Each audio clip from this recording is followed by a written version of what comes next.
was desperate, at the time I was 17, 18, unemployed, and I was desperate to get a break. And I knew that if I did get a try, I would grab the chance. I think it was always going to be boxing. The minute I stepped into the gym as a 10 or 11-year-old, boxing just took hold of my heart straight away. I love everything about the sport of boxing.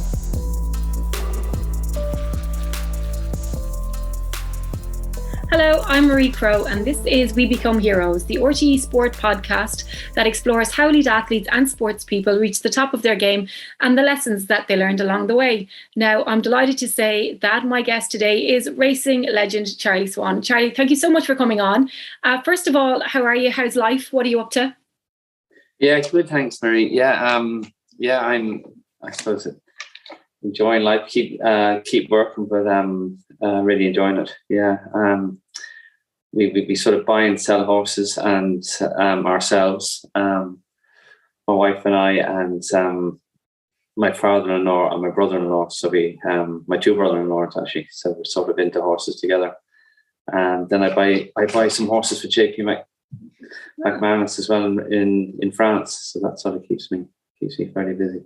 Yeah, geez, that does sound like it's there's a lot to it. What about training though? I know it's been a while since you've done it. Are you missing it? I loved the day-to-day, out with the horses and great fun, but I can't say I'm missing it. It's I'm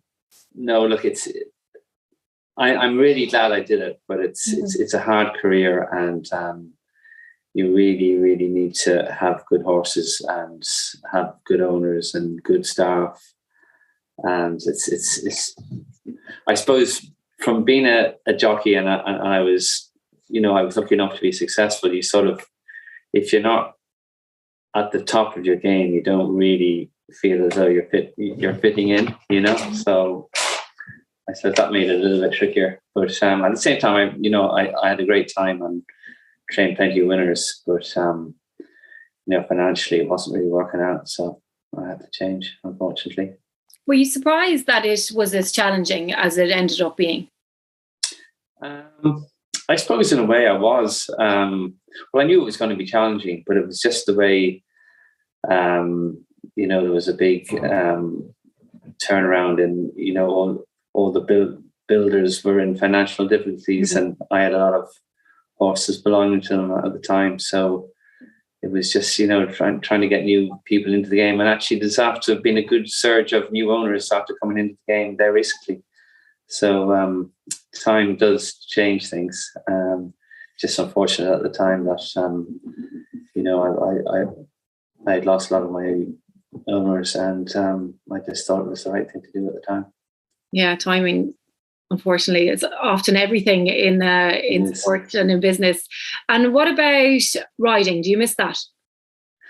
I suppose I do on the big days I do, not when it's lashing rain and it's 3 degrees and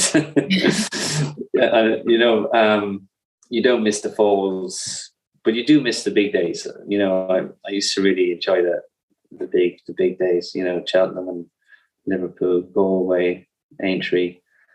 All those big meetings, you would really miss it. I often ask people who are retired, do they become fans of their own sport? Does that happen in racing? I do. I suppose because I buy horses for JP, that I'm involved the whole time. I'm hoping that the horses I buy will do well. So I'm sort of looking at the racing the whole time. I do become fans of jockeys and trainers, and it is interesting. And I feel as though if I was riding now, I feel as though I'd ride better, because really? I suppose it's more experience and the knowledge of looking at races. I definitely feel as I would have rode better now if my body was a bit able to take it. You'll have to explain that to me, because I have never ridden a horse, so I have no idea what that means. In what way would you be better? I just think my knowledge, I'm more knowledgeable now than I was when I was riding, maybe. And tactically, I could have done things better, I think, after watching racing. in the last 10 years. I probably miss stuff when you're fully focused on it and you're not looking from the outside in. It is different. Then I have a son riding now as an amateur at the moment, so so it's quite interesting watching him ride. So yeah. Just interestingly, like I speak to a lot of footballers, and some of them go on to do their coaching badges, and they often say that they wish they'd paid a little bit more attention when they were playing, because they would have thought about things differently. And then they go and they have to learn about the game and all different positions of the game and study all the different tactics, and they wish that they'd done that a little bit more when they were playing. Yeah, it's a very very same thing being a jockey. I definitely miss things when I was in the thick of it, and you'd love to go back, but unfortunately, So, how's your son doing? Yeah, he's doing well. He's riding plenty of winners. He rides out a couple of days a week with Gordon Elliott, but he's in Trinity, so I'm hoping he'll stick at that, and he can ride as an amateur and hopefully get a decent job. Yeah, it must be nice though, seeing him follow in your footsteps. It is. Yeah, no, it's nice, and he rides well, and he's a good head on his shoulders. I think he's quite good tactically. So no, he's really enjoying it. And as a sport, do you think that racing is in a good place? It is. I think it's in a very, very good place. Irish racing, I don't think could be any better. There's a lot of new people in the game. The prize money is good. Not like in England, the prize money is pretty bad, and we've a lot of the English owners have come here, because of it. And I know we often get a bit of press about other things, but I don't think the sport has been cleaner.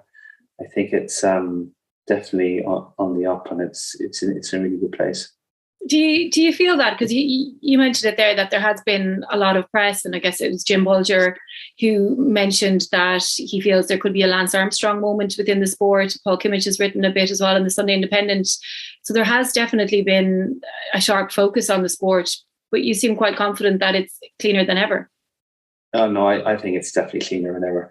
Like, there's too many people, too many eyes around it. I don't think anybody would be that foolish to do what they're saying they're doing, because some of these big trainers have 200 or 300 horses. Like, there's no way they're going to risk everything like that to do anything stupid. I think it's a load of rubbish, but I'm hoping the long run will be proved right.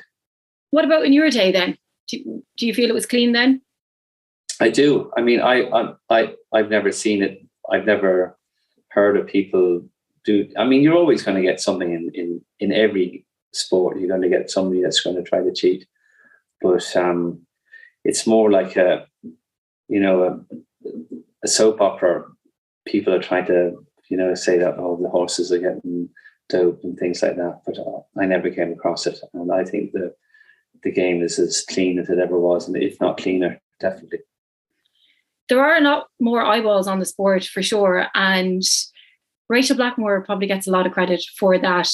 She's really attracted an awful lot of female viewers for sure onto it. Did you ever think that when you were a jockey that you would have see a woman achieve what Rachel has achieved? No, she's an amazing lady. I mean, she's a lovely girl too. She's really, really nice, and she's a very, very good rider. I suppose when I was training, I used to use Nina Carberry a lot in bumpers, and Nina could have probably gone professional. She's probably regretting it now. I'd say, thinking back on it, she probably could have gone to the top as well.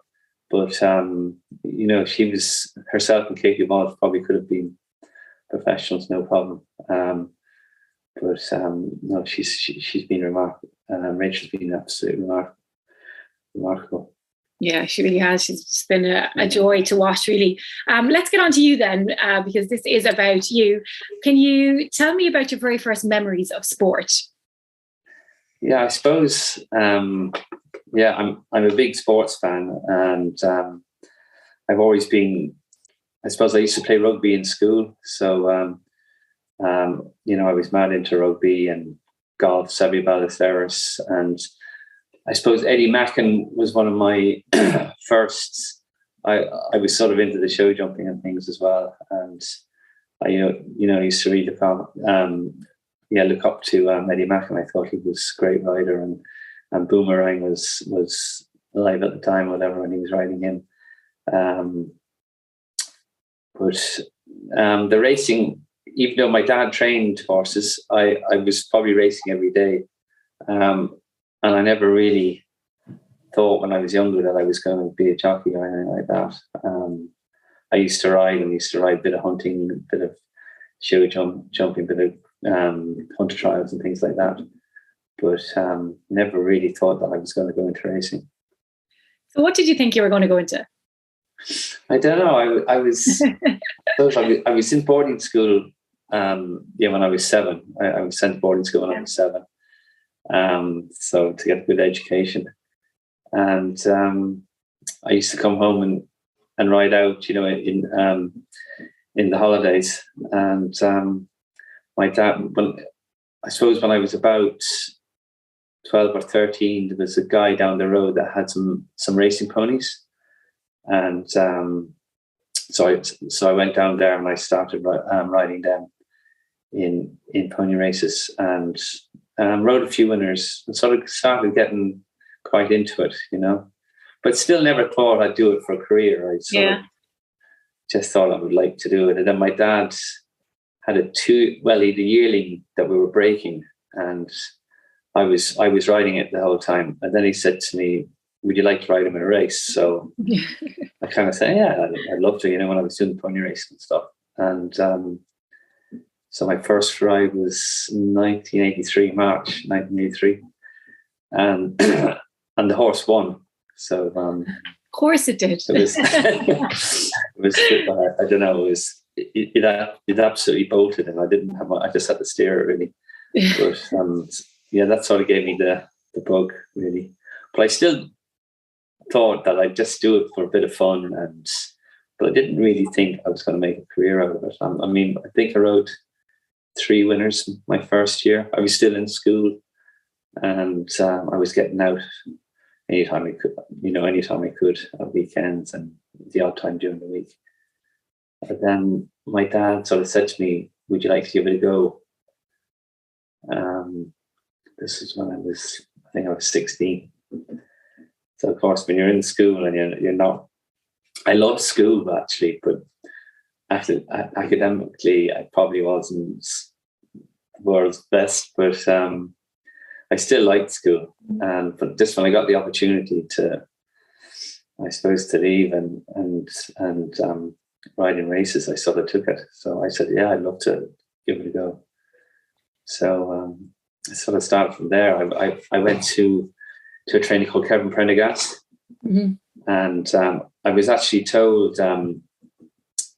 A girl that used to work for my dad, she was married to the stable jockey, a fellow called Gabriel Curran, and he rang my dad and said that Charlie should come up to Kevin because there's only one apprentice there and he's not getting many rides. And the apprentice actually was Kieran Fallon. Oh, no way! So it worked out, yeah. So it was funny. So I went up there anyway, and sort of started to get going and rode a few winners, and I ended up myself and Kieran were in a flat for a couple of years, and so I knew him very well. Yeah. But it's amazing how things get. But I still didn't really think that. I was hoping I'd ride plenty of winners, and I still had my options open. Would I go back to school or go to college? What would I do?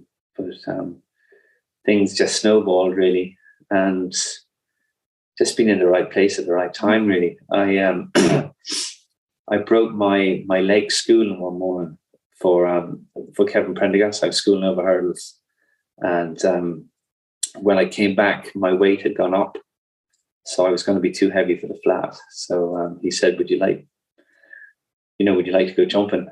And I said I would. I said, "Who would you suggest to go to?" And he suggested Desi Hughes. Desi was one of the top national home trainers. So he rang him there and then for me, and I had an interview about 20 minutes later with him. No way. Yeah, so he asked me to start on the following Monday, because I was just after coming back from a broken leg. So I started the following Monday, and the stable jockey in Desi Hughes, this was a fellow called Tom Morgan, and I was only there a month, and he moved to England. He got a good job in England, so I ended up getting first jockey to Desi Hughes. So just the way things worked out, you know. Yeah. Did you give up all other sports then? Like, was the rugby just a skill thing, or was there anything else you were doing? Yeah, I suppose I started playing a bit of golf and stuff like that as well, in my spare time, even though there wasn't that much spare time when I was at that stage. But I was still into, watching the rugby, and I used to play a bit of tennis and squash and table tennis, things like that. So you must have been really good from the off, like to make that much progress that quickly without having it in your head that this was going to be your career. Like, you must have just had talent. I don't know. I never really thought of it that way. I thought that there was a lot more talented people around me, and I used to just try to keep improving. Every ride you tried to do something different, or you try to just keep improving yourself. It was strange. I didn't really think that I was good. I just thought I was enjoying the ride at the time, I suppose. And I didn't really. I don't know. It was a strange. I felt I was starting to getting lucky. I was getting on good horses, and had a couple of offers to go to a few yards. Nicky Henderson asked me to go to him one time, and Martin Pipe asked me to go to him. So I don't think too many jockeys have turned down the job of Martin Pipes, but I turned it down because I was riding for Aidan O'Brien at the time. So, but everything just really snowballed, but I must say it was thanks to Desi Hughes and Kevin Prendergast, really. Kieran Fallon was actually one of the very first interviews that I did when I was a journalist. So there was a connection to where I'm from in 6 Mile Bridge. He knew the local priest. Right, and the priest rang him and said, "There's a girl from here and she's doing journalism. Would you do an interview with her?" And he said, "Absolutely." It mustn't have been, I don't know what the story of mobile phones was, but I had to get on a plane and meet him. He collected me from the airport somewhere in England, and I spent the whole day with him. He was going around riding, and was in the car with him, so for the whole day, everything that he was doing, I was documenting it. Oh, it was a great day. He was so generous with his time. Drove the car very fast now, but so generous and just so kind to give me that opportunity. And it was great. It was one of those ones. The Sunday Independent, I was working for them. They did a book a few years ago with their top 30 stories, and they actually included that one in it as well. So my day with Kieran Fallon worked out great. So good memories of Kieran. I must actually get in touch with him again and see how he is. So tell me then, when you were developing as a jockey, what was the thing that you had to work on most? I suppose first of all, when I was from 15 to sort of 18, my weight was the big thing. I was getting heavier, and it's harder to get rides when you're starting out if you're too heavy. So I was trying to keep the weight down and stuff like that. Then trying to get good rides, really. So you're trying to impress your boss in the yard, and be in every morning, being in on time. Be as dedicated as you can, really. I was always good at getting up early. I never had any problems, So thank God. And sort of, I was able to keep the weight right for a certain amount of time. But, how did you do that? I suppose plenty of running and walking, and I did use the saunas and things. I just found the saunas did mess up my weight a little bit, because you'd fluctuate too much. You'd lose 4 pounds in probably an hour, and then you could be 6 pounds heavier the following day. it's really all a mental thing in your head. You feel when you've lost so much weight, oh, I can put it back. So you drink or you eat a good bit after it, after riding or whatever. And definitely, if I was to do it again, I would do it a lot different, I think, Yeah, I know. That's, I suppose, when you're in it, it probably feels normal. It's only when you reflect on it that you think, okay, maybe there are other ways to do things.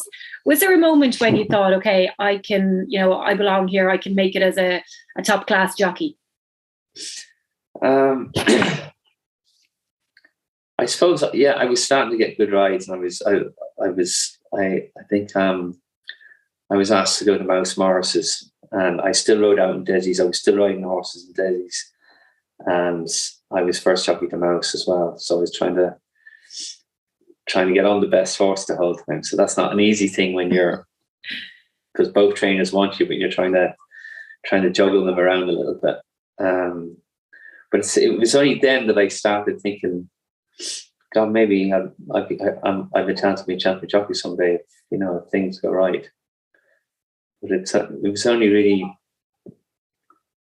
the first year I was champion jockey, it sort of came to, it just sort of developed to me that I'm going to be champion jockey this year, I think so having just that being my chance. Do you think having that mentality though probably made you the jockey that you ended up becoming? Yeah, I suppose I always try to improve myself, and I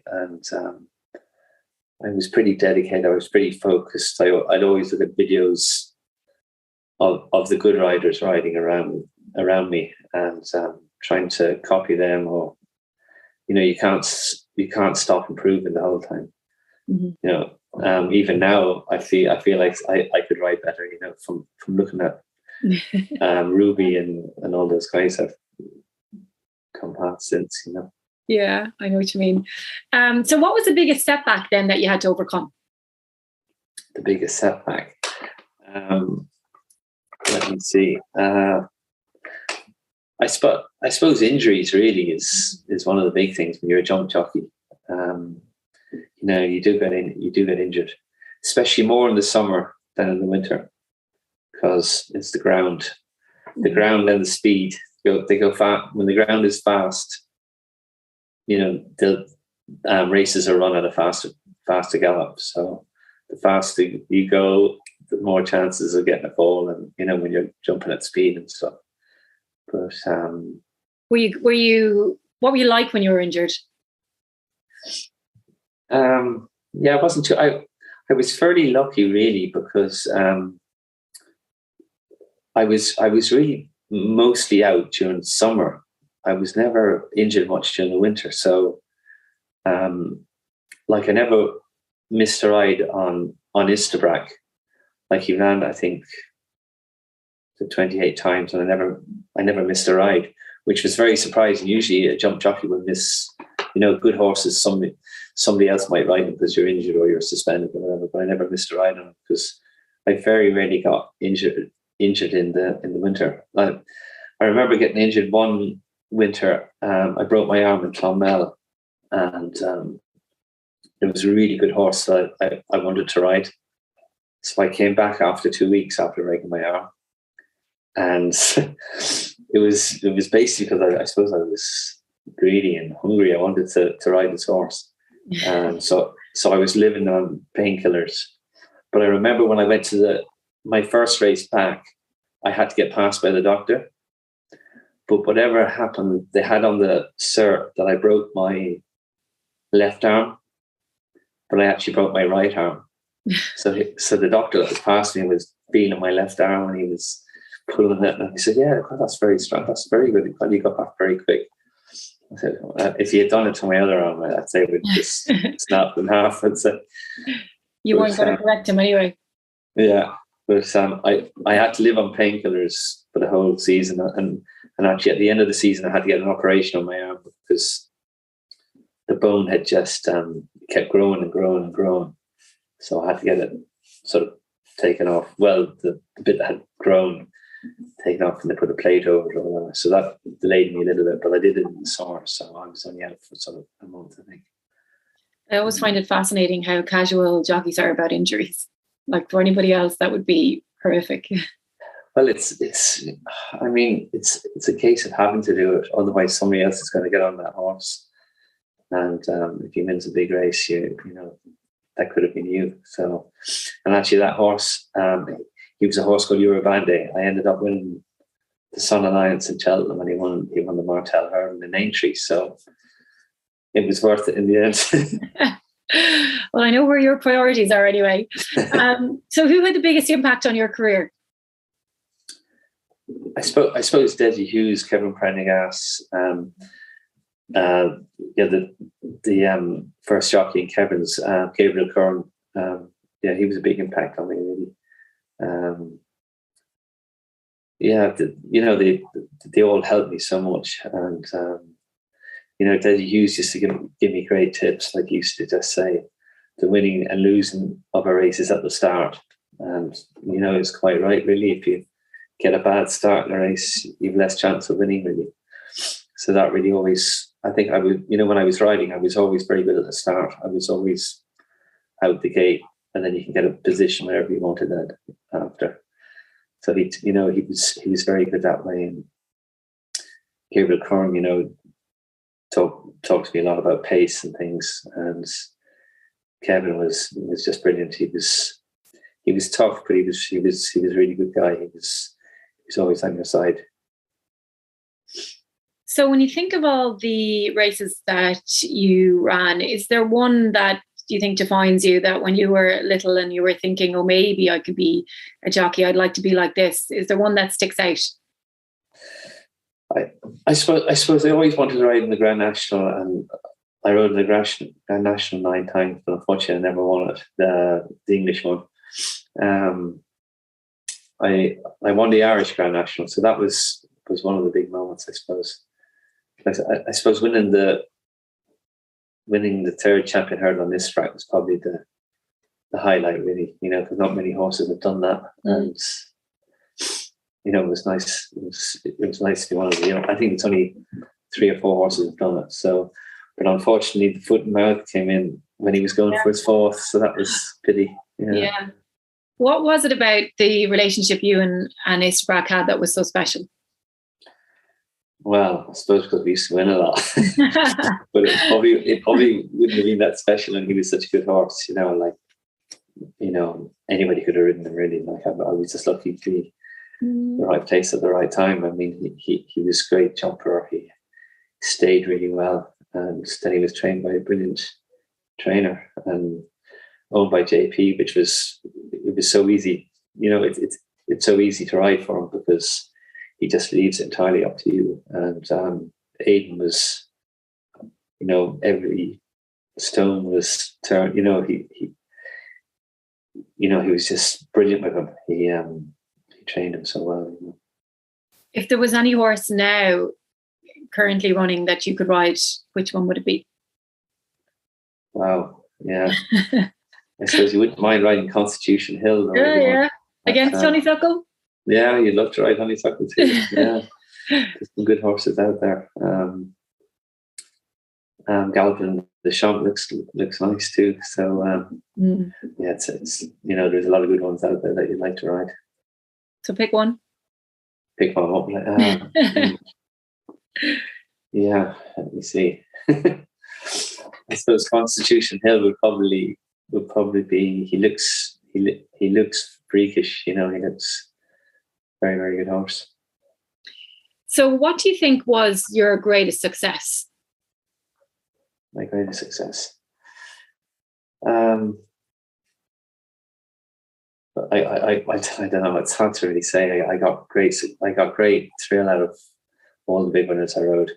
It was great winning a champion chase on Viking Flagship, the Irish Grand National on Evan Jane. But I suppose you'd have to say Istabraq, 3 champion hurdles. Probably the one that I know for most, really, because when people say my name, oh, you used to ride Istabraq, they sort of forget about all the other horses I rode. But yeah, he was the best, probably. How did you deal with the pressure of being such a high-profile top jockey? I don't know. I suppose I might be a little bit of a show off, which is probably a bad thing in some places and a good thing when you're riding, maybe. So I used to find I used to ride better on the bigger days. I used to just think to myself, look, try to show off here, try to do your best, and be as cool as you can. And I find if you can be cool on the big day, that's a big help, because everything seems to go right if you're cool. If you get uptight and stuff, it doesn't help. So I think riding in Cheltenham, being cool is a big advantage. There's a lot of talk about potential 5 days at Cheltenham. Is it something you would like? Look, I'm a racing fan. I would love 5 days at Cheltenham. I know it's going to be tough going, but I think financially for the race courses and things, it's probably going to be a good help to 5 days. But